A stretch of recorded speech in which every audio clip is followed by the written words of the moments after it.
చక్ర కోట్యం మీదుగా జయించటానికి వెళ్ళారు మీ పితామహులైనటువంటి వారు. కనుక నీకు ఈ చక్రకోట్య యాత్ర జయ పరంపరకు ప్రథమ సోపానంగా మొదటి మెట్టుగా ఉండగలదని మా విశ్వాసం. అక్కడ ఉన్న వాళ్ళంతా తథాస్తు అన్న అమ్మంగ దేవి ఊహలన్నీ వజ్జీయకు ఎలా తెలిసినవి? గంగైకొండ రాజేంద్ర చోడుడి అంతవాడైనప్పుడే యువరాజు మాతృదేవతకు సంతృప్తి కలిగించగలరు. మర్నాడే యువరాజు యాత్రా ప్రస్థానానికి శుభలగ్నం నిశ్చయించారు. శత్రువుల కళ్ళకు కప్పటానికి యువరాజు మిత్రులతో కాంచీపురానికి మాతుల దర్శనార్థం వెళ్తున్నారని పురమంతటా ప్రకటించి ఉత్సవాలు జరిపారు. 30వ అధ్యాయం. చక్రకోట్య మండలం రాజమహేంద్రపురానికి పశ్చిమ ఉత్తర భాగంలో ఉంది. ఈ మండలంలో ఉత్తర భాగాన దక్షిణ కోసలులు, దక్షిణ భాగంలో ఆంధ్రులు ఉంటారు. ఈ మండలాన్ని అంటి తూర్పున కళింగులు, దక్షిణాల్లో ఆంధ్రులు, పశ్చిమంలో కర్ణాటకులు, రాష్ట్రకూటులు, ఉత్తరంలో కోసలురు ఉంటారు. ఇది నానా భాషల కూడలి మండలం. ఇది వేంగి రాజ్యానికి పశ్చిమ ఉత్తరం, అంటే పశ్చిమోత్తరం అంటే వాయువ్య దిక్కులో సరిహద్దులో. ఈ మండలానికి ఉత్తరపు చివర వజ్రపురం అని ప్రసిద్ధి గల వైరా నగరం ఉంటుంది. ఈ ప్రాంతంలో ఉత్తమ వజ్రాలే కాదు, పరిసర అరణ్య భూములలో సమున్నతాలైన దంతావళాలు, ఏనుగులు దొరుకు. అందుచే అక్కడ అనేక విధాలైన దంతపు వస్తువులు కూడా ఉత్పత్తి అవుతాయి. అన్ని భాషలకు కేంద్రమైన ఈ మహామండలం తరచుగా దండయాత్రలకు గురి అవుతాడు. పూర్వం ఎప్పుడో కోసలాధిపుడైన విజయాదిత్యుడు ఈ మండలం మీదనే దక్షిణ యాత్ర చేసి త్రిలోచన పల్లవుడితో పోరి దైవ దురీహ చేత లోకాంతరగతుడై అతడి కుమారుడైన విష్ణువర్ధనుడే తల్లి వల్ల ఈ వృత్తాంతమంతా తెలుసుకొని చాళుక్య పర్వతంపై తపస్సు చేసి త్రిలోచన పల్లవుడిని జయించి అతడి కుమార్తె ఉత్తమదేవిని పెళ్లి చేసుకొని చాళుక్య వంశకర్త అయ్యారు. మరి ఇప్పటికి సుమారు 25 ఏళ్ల క్రితం కిందట రాజేంద్ర చోళ చక్రవర్తి ఉత్తరంలో గంగానిధి వరకు విజయయాత్రకు బయలుదేరి ముందు చక్రకోట్య మండలం చేరి ఆపై కళింగం వెళ్ళి గంగ వరకు యాత్ర చేసి గంగాజలం అనేక కుంభాలతో తెప్పించి గంగైకొండ చోడుడు అనే అన్వర్ధ బిరుదు పొంది సముద్ర తీరంలో గంగైకొండ చోళపురం నిర్మించి అక్కడ సముద్రంలో గంగా జలం పోయించి, అలాగే కళింగులు, వేంగి ప్రభువులు, కర్ణాటకులు, రాష్ట్రకూటులు, కోసలుడు ఎవరు బలవంతులైనప్పుడు వారు ఈ మండలాన్ని వశపరచుకున్న. ప్రస్తుతం ఇది రాజరాజ నరేంద్రుడికి సామంత మండలం. ఈ మండలం మధ్య భాగంలో ఇంద్రావతి నది తూర్పు పడమర అక్కడి నుండి దక్షిణంగా ప్రవహించి గోదావరి నదిలో కలుస్తారు. పడమటి నుండి దక్షిణకు తిరిగిన చోట రాజధాని అయిన చక్రకోట్యం కలదు. గోదావరిలో కలియు చోట దాని సామంత మండలానికి ముఖ్య పట్టణం భ్రమరకోట్యం అనేది ఉంది. చక్రకోట్య మహామండలేశ్వరుడు జగదేక భూషణ ధారావర్ష మహారాజు. ఇతడు సైంధవ వంశానికి చెందినవాడు. సింధు దేశం అంటే పంజాబ్. ఈ వంశానికి మూల పురుషుడు సింధు నదీ గర్భదేశంలో అహి క్షేత్రపురాధిపతి అయిన ధారణీంద్రుడవున నాగరాజుకు మానవ రూపంలో జన్మించిన పుత్రుడు. అతడు పుట్టిన వెంటనే అతడికి ఒక వ్యాఘ్రం ఎత్తుకుపోయి పాలిచ్చి పెంచి అతడు పెద్దవాడై కదంబరాజపుత్రికను వివాహమాడి 3 పుత్రులను పొందాడు. ఆ 3 పుత్రులు 3 సైంధవ వంశాలకు కర్తలయ్యారు. అందులో ఒక వంశం వాడే ఈ ధారావర్షుడు. వీరు ధ్వజాలపై తక్షకుడు, వాసుకి, అనంతుడు ఇలాంటి నాగ చిహ్నాలతో పాటు మూల పురుషుడు సాకిన అంటే మూల పురుషుడికి పాలిచ్చిన వ్యాఘ్రం అంటే పెద్ద పులి బొమ్మ కూడా చిహ్నంగా చిత్రిస్తారు. వీరి కులదైవం వింధ్యవాసిని దేవి.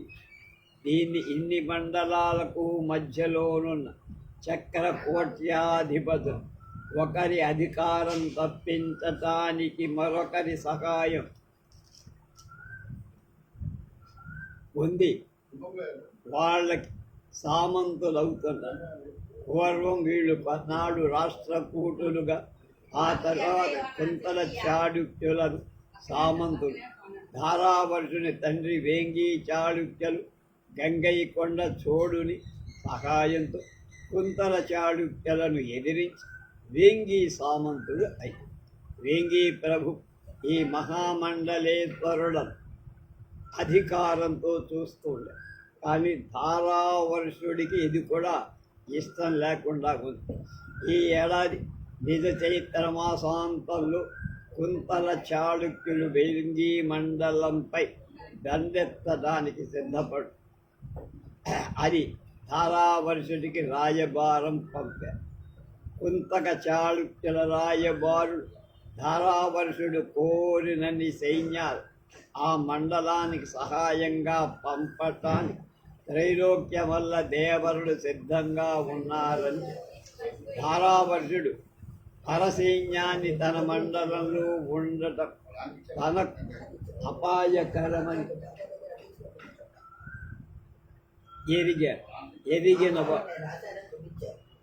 కాన సైన్యాలు అక్కర్లేదని ఆయుధ సామగ్రి అశ్వాలను మాత్రమే కావాలని తెప్పించుకో.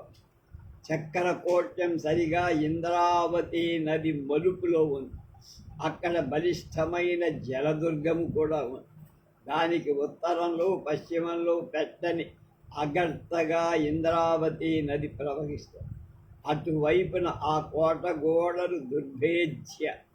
ఇక తూర్పుకు దక్షిణానికి బలిష్టమైన ప్రాకార పరంపర, వాటిని రక్షించే బలాలు, సాధన సంపత్తి ఉన్నాయి. ధారావర్ష మహారాజు ఈ దుర్గ భాగాలను మరింత బలపరిచి కోట నిండా ధాన్యాది భోజన సామగ్రులన్నీ నిలువ చేసి పూరించారు. ఈ యుద్ధ ప్రయత్నంలో అతని ఏకైక పుత్రిక అయిన వింధ్యవాసిని అతని దక్షిణ భుజమై సహాయభూతంగా ఉంది. ఇంతవరకు ఆ మహారాజుకు పుత్రుడు లేనందునే ఈమెని పుత్రుడిగా చూస్తూ పురుష విద్యలన్నీ ఆమెకు నేర్పించారు. ఆమె కూడా పురుష వేషం ధరించి తను ఆయుధ విద్యలో జయించిన రాజపురుషుణ్ణి కాని పెళ్లి చేసుకోనని ప్రతిజ్ఞ కోరి. ధారావర్ష మహారాజు ఈ సంవత్సరం నిజ చైత్రంలో పంపాల్సిన కానుక రాజరాజ నరేంద్రుడికి పంపల. తాను మహాసభకు వెళ్ళకపోగా ప్రతినిధిని కూడా పంపల. ఎలా ఈ సంవత్సరం చేసి కుంతల చాళుక్యుల దండయాత్ర ఫలం గమనించి నెమ్మదిగా స్వాతంత్రం ప్రకటించాలని ఆలోచించి ఈ ఆలోచనలతో అతడు స్వదేశం నుండి ఊరుకోదా. అతడు అనేక చారులను రాజమహేంద్రానికి పంపి వేంగి భూమిలోని ఇతర పట్టణాలకు వాడు కొందరు పారసీకులమని, కొందరు సైంధవులమని, కొందరు కళింగులమని ఎన్నో విధాలుగా వ్యాపారాలు చేస్తున్నారు. వాళ్ళు సారంగధరుని మెట్ట సంఘారామం తమ ప్రయత్నాల వల్ల అనువైన స్థానంగా భావించి అక్కడ కూడా బాగా వేశారు. పారసీకం నుండి తెచ్చిన నూనె వ్యాపారం చేస్తున్న వర్తకుడు ధారావర్షుని చారుడే. వాడు పైకి నూనె సిద్ధులను ప్రకటిస్తూ నావలపై అనేక ఖడ్గాది ఆయుధాలు సంఘారామానికి తెప్పించి ఏర్పాటు నారాయణ భట్టు సేవకుడు పొన్న వీటి రహస్యాన్ని గురించి రాపర్తి బేతయ్య నాయకుడికి ముందే చెప్పారు. దానిపై పారసీక వర్తకులను రాజభటులు బంధించి మర్నాడు విచారణ కనుక పొన్నను అప్పటికి రాకుండా చెయ్యాలని ఆలోచించి అప్పటి నుండి 2-3 రాత్రుల నుండి అతడు వారి నావల మధ్యంలో రాత్రుల్లో ఈదుకుంటూ రహస్యాలు తెలుసుకోవటానికి ప్రయత్నిస్తున్నాడని వాళ్ళకనుమానం. అతడు చాలా స్థూలగాత్రుడు కనుక సులభంగా గుర్తింపగలి. ఏకాదశి నాటి రాత్రి పొన్న ఆ నావల మధ్య గోదావరిలో ఈదుతుంటే సంఘారామంలోని యమభట షట్కం పట్టుకొని సామాన్ కొట్లో బంధించి అతన్ని హత్య చేసిన సులభంగా వారి కార్యం సానుకూలమై ఉండేది. కానీ వాటిని తమ స్వాధీనంలో ఉంచుకుంటే విశేష ప్రయోజనం పొందొచ్చని ఆశించారు. అతడు ఆ కొట్లో 2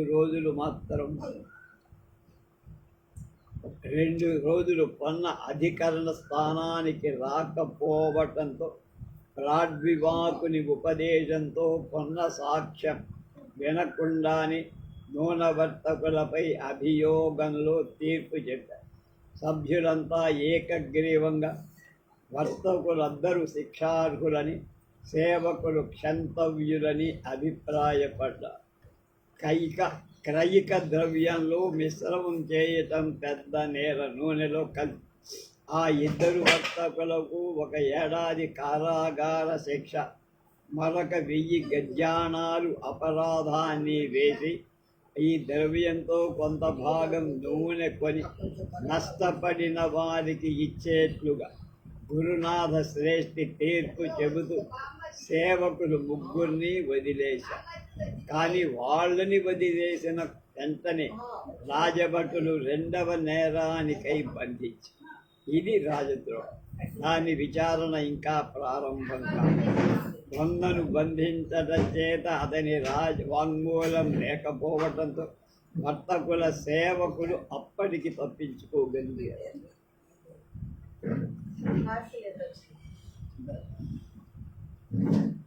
రాజబంధం తప్పించుకొనలేకపోయారు. నారాయణ భట్టు బాణహతుడైన వజ్జియతో పొన్న 2 నుండి కనపడటం లేదా 2 రోజులు నిశ్చయించి చెప్పారు. ఆ రాత్రే స్థూలకాయుడకడు సంఘారామంలో 2 రాత్రుల నుండి కొట్టులో బంధింపబడి ఉన్నాడని చారుల వల్ల వజ్జియ తెలుసు. వెంటనే వజ్జియ ప్రజ్ఞ రహస్య సేవకులను పంపి పొన్నను సంఘారామం నుండి తప్పించారు. ఆవల నాగగాథ జరుగుతుండగా సంఘారామంలో పడిన దొంగలు వజ్జియ సేవకులే. బేతయ్య నాయకుడు అక్కడ పట్టుకున్న వస్తువుల వల్ల అన్నీ అర్థమైపోయినాయి. సర్వం అంటే గుట్టు రట్టే.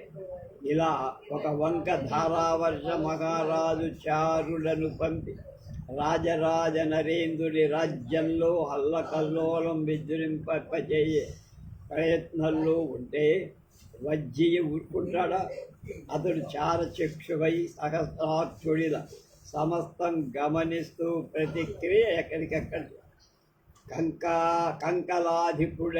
కొంతలాధిపుడులైన వాహవ మల్ల సోమేశ్వరుడి సైన్యాలు వేంగి మండలంపై దండెత్తటానికి సిద్ధంగా ఉన్నాయని అతనికి ముందుగానే తెలిసి ఆ సైన్యాన్ని ప్రతిఘటించటానికి గడి దుర్గాలన్నీ బలపరచి సమర్థులైన దండనాథుల వశానికి ఎన్నో ఏపలు అందించి కానీ అసహాయంగా వేంగీసేన కుంతల సైన్య ప్రవాహాలకు ఎదురేదట దుస్సాధ్యమని ఎరిగారు. అందువల్ల అతని మంత్రాన్ని అనుసరించి అమ్మంగ మహాదేవి రాజరాజ నరేంద్రుడు చోళ చక్రవర్తి అయిన రాజాధిరాజుకు దూతలు పంపి రాజాధిరాజు అమ్మంగ మహాదేవి సోదరుడు అతడి తమ్ముడైన రాజేంద్ర చోళుడు వేంగి యువరాజు రాజేంద్ర దేవుడికి కేవలం శ్వసురుడై అరుడైనందున వేంగి ప్రభువు బియ్యం అతనికి ప్రత్యేకంగా దూతల్ని పంపారు. ఆ చోళ సోదరులిద్దరూ రెండు దిక్కుల నుండి కుంతల చాళుక్య మండలం భస్మం చేయటానికి అంగీకరించి ఆ ప్రయత్నంలో వాడు ఉన్నారు. ఇక ధారావర్షుడు మహాసభకు రాక కప్పం పంపకపోయినందు అతనికి శిక్షించడం వజ్జీయ కాలహరణం చెయ్యదలిచి ఉండలే. ధారావర్షుడి వల్ల ఎప్పటికైనా బాధ కలిగితే అతన్ని శిక్షించడానికి సహాయభూతుడుగా ఉండగలడు. అతని సామంతుడైన భ్రమరకోట్యాధిపతి అయిన మధురాంతక దేవుడు సర్వ విధాల రాజరాజుకు మిత్రసత్తముడుగా ఉండేటట్టు వజ్జియ తన యుగంధర ప్రతిభతుడు. అంతేకాదు అతడు చంద్రాదిత్య దండనాథుడి వశంలో మహాసైన్యాల నుంచి విజయ సభ మర్నాడే రహస్య దుర్గాల చక్రకోట్యాంపై దండెత్తడానికి ఆజ్ఞాపి ఆ సైన్యాలు ముందు భ్రమరకోట్యం ముట్టడిస్తాయి. అంతరంగంలో మిత్రుడైన మధురాంతక దేవుడు లొంగిపోతాడు. ఆపై చక్రకోట్యంపై శీఘ్ర యాత్ర జరుగుతుంది. ఈ మహాసైన్యాన్ని నడిపించు చంద్రాదిత్యుని సేన మరికొంత సేన చేసి అంతటితో అధికారం వహించటానికి యువరాజ రాజేంద్ర దేవుడు అతడి చోళ మిత్రులతో నారాయణ భట్ పరిరక్షతో బయలుదేరి వెళ్ళారు. రాజమహేంద్రపురం వేంగి మండలంలో బహు ప్రదేశాలు బౌద్ధ ధర్మానుయాయులు ఉన్న ప్రదేశాలు ఎల్లడ అనిచోట రాజశాసనాలు ధిక్కరించి తిరుగుబాటు చేయటానికి ప్రయత్నాలు జరుగుతాయి. ఆ ప్రయత్నాలు కల్లా చంద్రగ్రహణం బుద్ధ జయంతి అనే మాట సాంకేతికంగా ప్రచారమవుతున్నారు. అది ఒక్కోటి వల్ల ఈ సంవత్సరం వైశాఖ శుద్ధ పూర్ణిమకు చంద్రగ్రహణం పట్టుతుందని జ్యోతిష్కుడు చెప్పారు. ఆ రోజే బుద్ధ జయంతి. చంద్రగ్రహణం బుద్ధ జయంతి అనే మాటలు అందువల్ల నిరపాయంగానే కనపడతాయి, కానీ అర్థం చేసుకునే వాళ్ళకి అది తెలుస్తుంది. అందువల్ల బౌద్ధుడు ఈ పద ప్రయోగాన్ని సాంకేతిక కోడ్గా రాజరాజ నరేంద్రుడు చంద్రవంశపు రాజు. అతని రాజ్యభ్రష్టుని చేయటానికి బౌద్ధులు సంకల్పించారు. అదే చంద్రగ్రహణం బుద్ధ జయంతి. ఈ సంకేతం వజ్జీయ గ్రహించి వైశాఖ పూర్ణిమ తిరుగుబాటు చెలరేగుతుందని ముందే నిశ్చయించి దాన్ని అడచటానికి రాజ్యమంతటా ముందుగానే రహస్యంగా కఠినమైన ఆజ్ఞలు అమలుపరిచి వజ్జీయ దీనితో వేరులో తుంచి ఉంటే చెలరేగక ఉండి ఉంటుంది. కానీ అందుకై ముందు బౌద్ధ సంఘారామాలపై దండెత్తారు. అలా చేస్తే అతడి స్వమతాభిమానం వల్లనే చేసినట్టు ప్రజాభిప్రాయం పాపుతుంది. అలాగే రాజద్రోహులందరూ పట్టుపడరు. అందువల్ల దాన్ని పెంచి సమూలంగా నాశనం చెయ్యాలని అప్పుడు తగిన కారణం కనపడుతుంది. రాజద్రోహులు ఇక మిగలరు. అయినా ఇలాంటి తిరుగుబాటులకు నియమిత కాలం వరకు ఆగి ఉండదు. కొన్ని చోట్ల తొందరలోనే వెంటనే చేయాలి.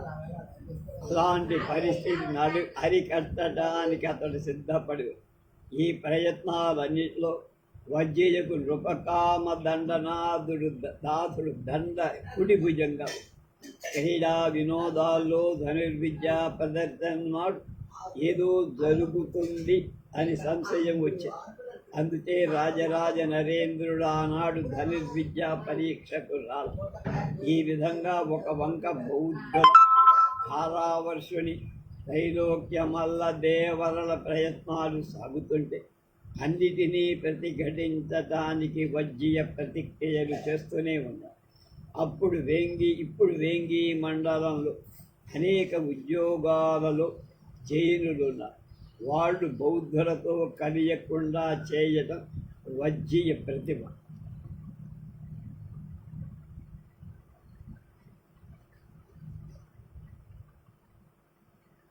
31వ అధ్యాయం. నారాయణ భట్టు నామం సభాస్థానంలో విదితమైనది మొదలు. నన్నయ్య భట్టారకుడు అతని అనుదినం చూడబోతూ ఉండేవాడు. నన్నయ్య హృదయంలో చిన్ననాటి స్నేహభావం పొంగి వెల్లువలయ్య. అతని మనస్సులో నిరంతరం నారాయణ స్మృతియే పారుతూ ఆర్ద్రత కలుగుతుంది. ఇప్పుడు తలుచుకోనగా ఇన్నాళ్ళు అలాంటి మిత్రోత్తముని విడిచి ఎలా ఉండగలిగాను అని ఊహించలేక ఈ హార్దభావంతో పాటు నన్నయ్యకు అప్రయత్నంగా పద్య పరంపర జిహ్వాగ్రం మీద నాట్యమాడు. రాత్రుల్లో మహాభారత ప్రవచనం సాగుతూనే ఉంది మార్కండేయ దేవాలయం. కానీ మధ్య మధ్య కొంత పరాకు జరిగే. విద్యాధి చదివిన శ్లోకార్థం వివరించబోయే నన్నయ్య మధ్య మధ్య ఉదాత్తమైన తెలుగు పద్యాలు వస్తుండే. అతని వాక్కులకు కుంబడి అలా చెలరేగుతున్న కవితా స్రవంతి అతడికే ఆశ్చర్యం కలిగి. నారాయణ భట్టు చక్రకోట్య యాత్రకు బయలుదేరుతున్న సమయంలో సరిగా అతనికి ఒక కష్టవార్త తెలిసింది. అతని భార్యను పుత్రికను మోటిపల్లి నుండి వస్తుండగా వెల్లటూరు దగ్గర దొంగల మరి వద్ద చోరులు అపహరించి ఎక్కడికో తీసుకుపోయారనే వృత్తాంతం అప్పుడే వజ్జయ్యకి చెప్పారు. అలా ఎరిగించి వజ్జయ్య అతని ఒక్కసారి కన్నెత్తి చూశారు. నారాయణ భట్టుకు ఆపాదమస్తకం దైన్యం ఒక్కసారిగా ఆవేశి. వజ్జయ్య అతడి ముఖం చూడలేక తలవాల్చి నన్నయ్య నిశ్చేష్టు. కానీ మరు నిమిషంలో నారాయణ భట్టు మనస్సు పరచుకొని ప్రగ్గడలే వారిని శిక్షణకు ఉపాయం ఆలోచించాలి. రాజకార్యాలకు ప్రజల సంసారుల బాధలు అడ్డు కాకూడదు కదా అని గంభీరంగా నారాయణ చెప్పారు. వారు సురక్షితంగా ఉంటారని నా విశ్వాసం. నువ్వు చక్రకోట నుండి తిరిగి విజయవార్తతో వచ్చేటప్పటి వాళ్ళని మళ్ళా నువ్వు పొందగలవని నా నిశ్చయం అంటూ వజ్జయ్య నారాయణ భట్టు దక్షిణ భుజం ఆదరంతో స్పృశించారు. నారాయణ భట్టు మాట్లాడాల. నన్నభయతారకుడు మిత్రుడి జయప్రదంగా శీఘ్ర ఆగమనాన్ని బంధు దర్శనాన్ని ఆశిస్తూ వీడ్కోలు పలికారు. ఇలా నన్నయ్య ఇంటికి వచ్చింది మొదలు నారాయణ భట్టునే స్మరిస్తున్నారు.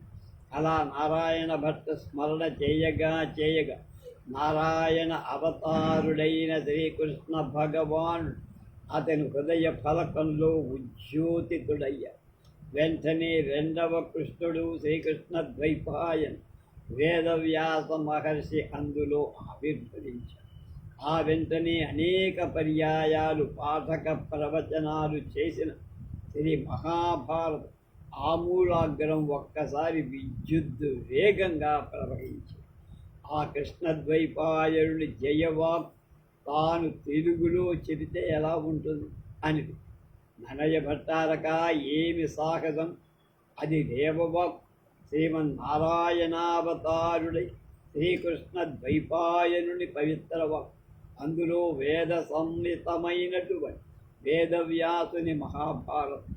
నువ్వు కాసట బీసట గాథల తెలుగులోనికి దాన్ని పరివర్తిస్తావా? ఏమి అహంభావం! అయ్యో, నారాయణ భట్టుని అడిగిత అతడు దీనికి ఏమంటాడు అంటారు.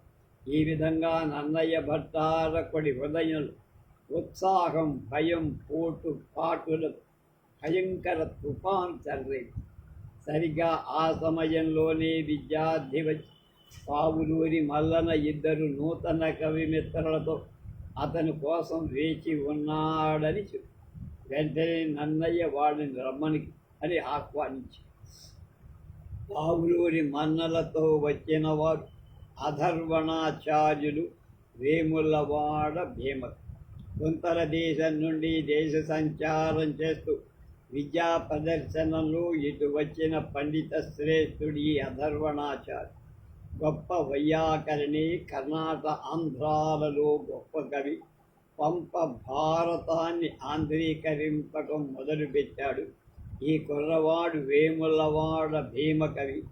ఈశ్వరవర ప్రసాదం చేత కవిత్వం సాధించిన సిద్ధుడు బహు సమర్థ.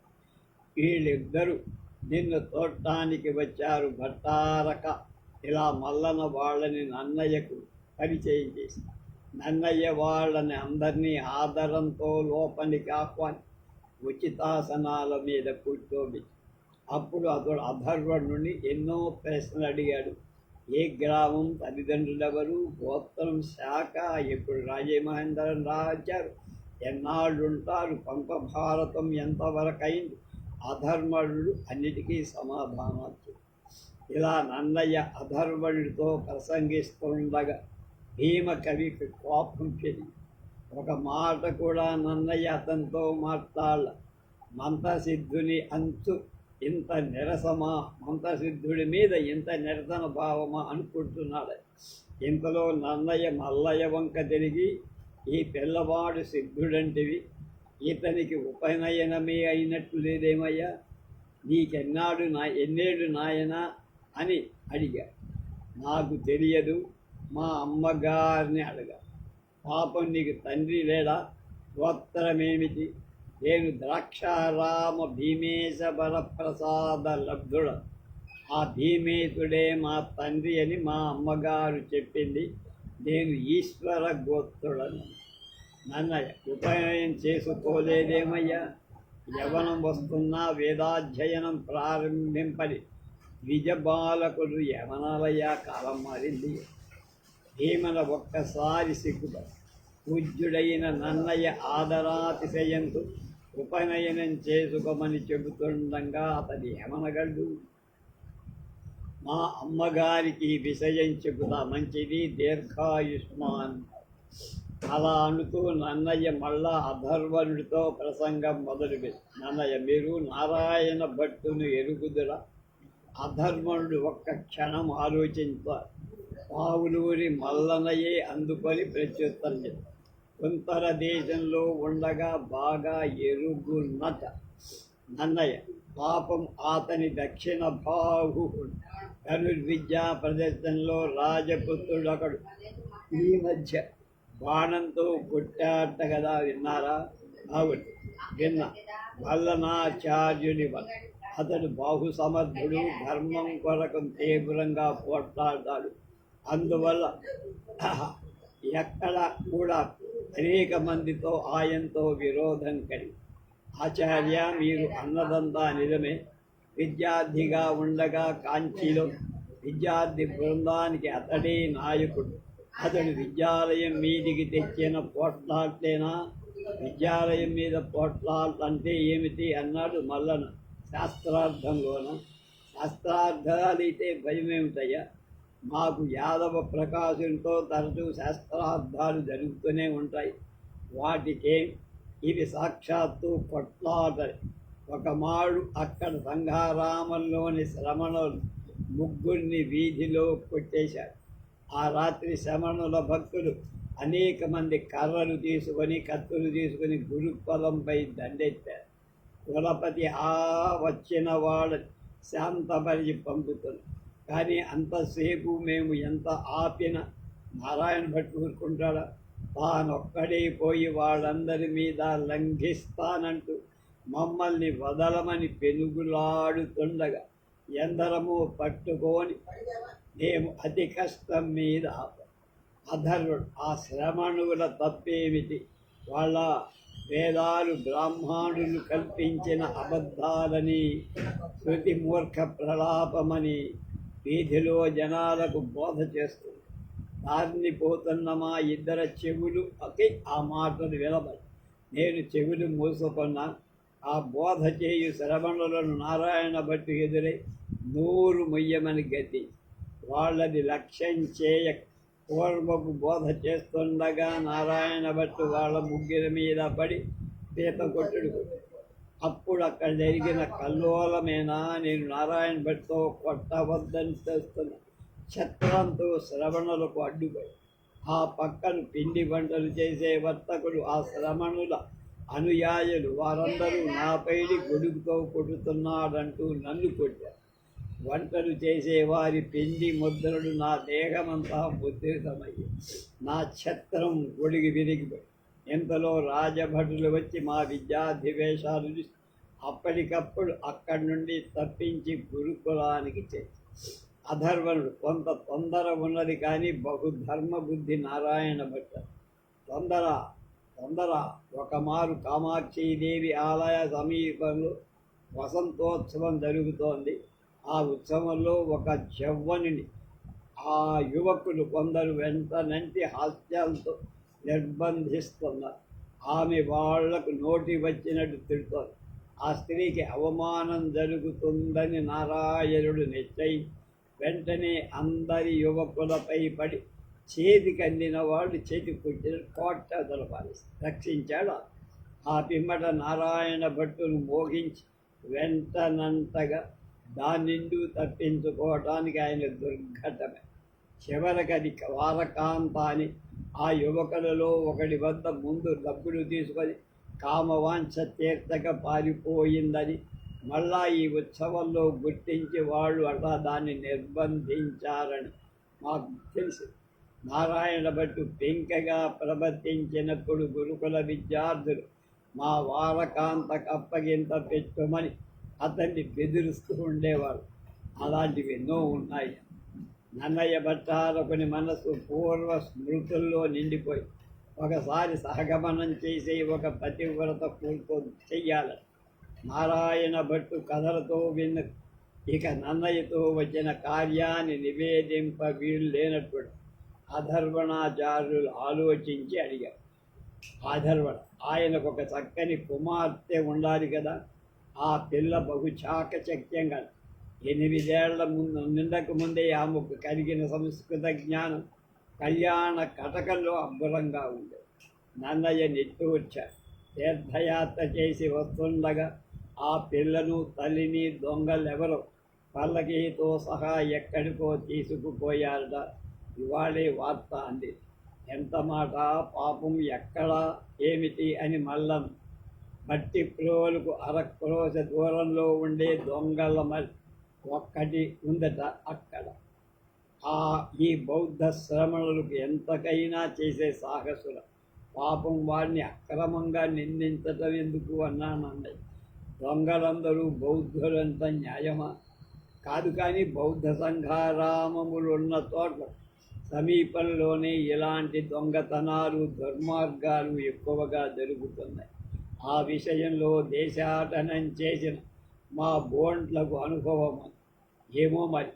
రాజభటులు జాగరూకులై విచారణలు చేస్తున్నారు. పాపం వారు సురక్షితంగా ఉండవచ్చు.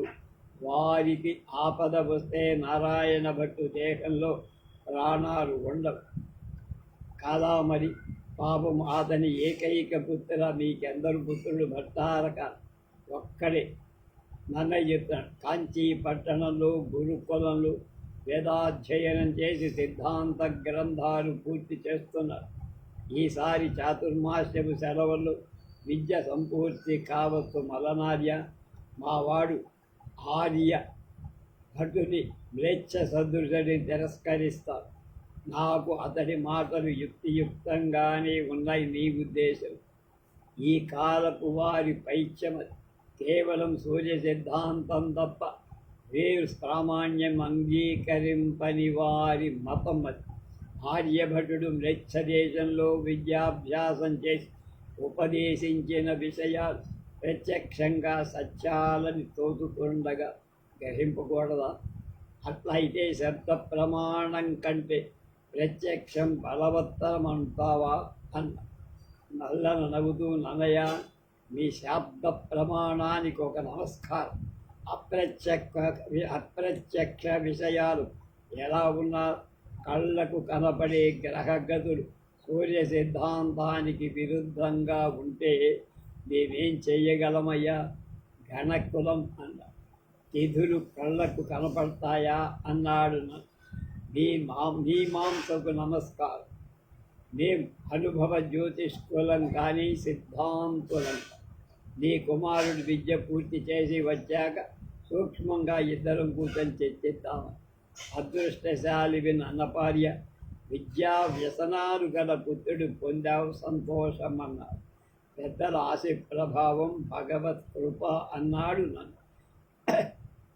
అప్పుడు నెమ్మదిగా తాను వచ్చిన పని గురించి ప్రసంగం ప్రారంభించాడు. మళ్ళా ఈ మధ్య చీనా దేశం నుండి పండితుడొకడు ఈ పట్టణానికి వచ్చాట, ఎరుగుదువా నన్నయ్య అన్న. ఎరకేం అన్న. అతడు వాదాహ్వానం చేస్తూ అందరికి పత్రికలు పంపాడు. విజయధ్వజం ఒకటి సంఘారామం మీద పెట్టించాడు. ప్రతి రాత్రంలో అక్కడ జయభేరి మోగిస్తుంది. నాకు కూడా ఒక పత్రం వచ్చింది. నాస్తికులైన బౌద్ధులతో శాస్త్రార్థమేమిటయ్యా? జయభేరి సంగతి నాకు తెలీదు. ఏమిటది? ఏముంది? రాత్రుల భేరీ శబ్దం వినిపింపగా అదేమో అనుకున్నాం. విచారింపగా అది సేనా పండితులతో ప్రతివాదం చేయవాడు రాలేదు ఆ రోజు అని సూచించే జయభేరి అని అర్థమే. రాత్రులు ఎప్పుడు వెళ్ళలేదా అన్నాడు. వెళ్ళా. అయితే అది రాక్షస భేరి అన్నమాట అన్నాడు.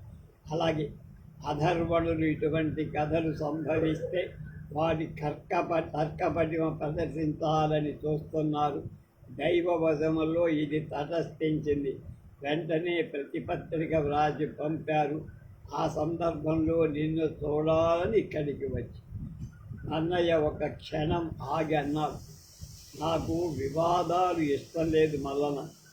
అందులో నాస్తికులతో మనం వాదించడం ఎలాగయ్యా?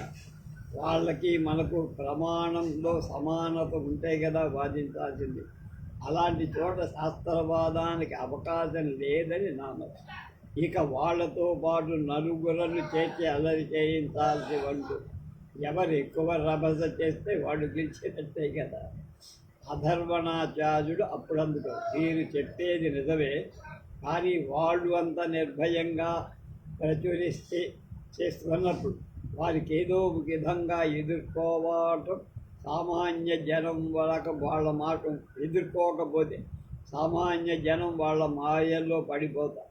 ఇది కూడా ఆలోచించే నేను ప్రతి పత్రిక పంపానండి. మీరు మధ్యవర్తిగా ఉండటానికి అంగీకరించమని అడగటానికి వచ్చి. అయ్యో, మీ ఉద్దేశం మంచిదే, కానీ ఇలాంటి వివాదాలు మాధ్యస్థం వహించడానికి నేను పనికిరానండి. నన్ను క్షమించండి. మీరు అడగకముందే ఇట్టి దానిపైన అనిష్టం చెప్పాను కదా. మీ బోటి వాళ్ళు సమర్థులైన ఇలాంటివి ప్రతిఘటించి నిలవకపోతే మా బోట్ల ప్రతిఘటనకు సహాయభూతులైన ఎవరుంటారండి? ఆ మాటలకు నన్నయ్య భక్తుడు ఉత్తుత్తరం పలకక ఒక చిరునవ్వు నవ్వు. నన్నయ్య స్వభావం ఎరిగినవాడు కనుక ఒత్తిడి చెయ్యదు. తర్వాత అతడా విషయం వదిలి ఇతర విషయాలు మాట్లాడారు. నన్నయ్య సంభాషణమంతా నారాయణ భట్టు బాల్య క్రీడల స్మృతిలోనే జరిగింది. వజ్జీయ ప్రక్కడల కుమారుడిప్పుడు అంతవాడయ్యాడు కదా. అతడు ఒకసారి కాంచీనగరంలో జూదరుల చేతుల చెప్పుకున్నాడు. వారు చేసే మోసం కనిపెట్టలేక సర్వస్వం ఓడిపోయి మరికొంత డబ్బు వాళ్ళకి రుణపడి వాళ్ళ నిర్బంధంలో ఉన్నాడు.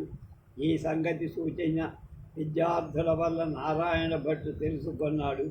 అతని వద్దను నా వద్దను కానీ స్వల్ప ధనమంతా తీసుకుని అతడు వెంటనే ఆ జ్యూత భవనానికి సహపాఠకులతో చేరాడు. నారాయణ భట్టు వజ్జీయ కుమారునికి బదులు పందెం బట్టి ఆ దూదలతో ఆట మొదలుపెట్టాడు. మరొక విద్యార్థి చిక్కాడని వాడు యథాప్రకారం మాయా జ్యూతం ప్రారంభించారు. వారిని అలా కొంతసేపు మోసం చెయ్యని అతను చూసి అది బయట పెట్టాడు. అది పట్టుకున్న వెంటనే సహపాఠకులు రాజభటులు పిలిచి తేవటానికి పంపాడు. ఆ దూదరప్ప గడగడలాడుతూ ప్రతి మాటలు కొని క్షమాపణ చెప్పుకొని వజ్జే కుమారుణ్ణి వదిలిపెట్టి అతని వల్ల మోసం దహరించిన డబ్బంతా ఇచ్చేది. ఆ పైన వజ్జయ కుమారుడు మరి జోదం ఆడనని ఘోర ప్రతిజ్ఞ. నారాయణ భట్టు కృత్యములు ఎంత అద్భుతాలండి. తెలుగువారికి తోడ విద్యార్థులకు విద్యలో కానీ క్రీడల్లో కానీ స్పర్ధ కలిగితే ఎంత ధైర్యంగా తెలుగువారి మానాన్ని కాపాడుతారు. నన్నయ్య ఆ విషయం నుండి మరలింప సాధ్యం కాల.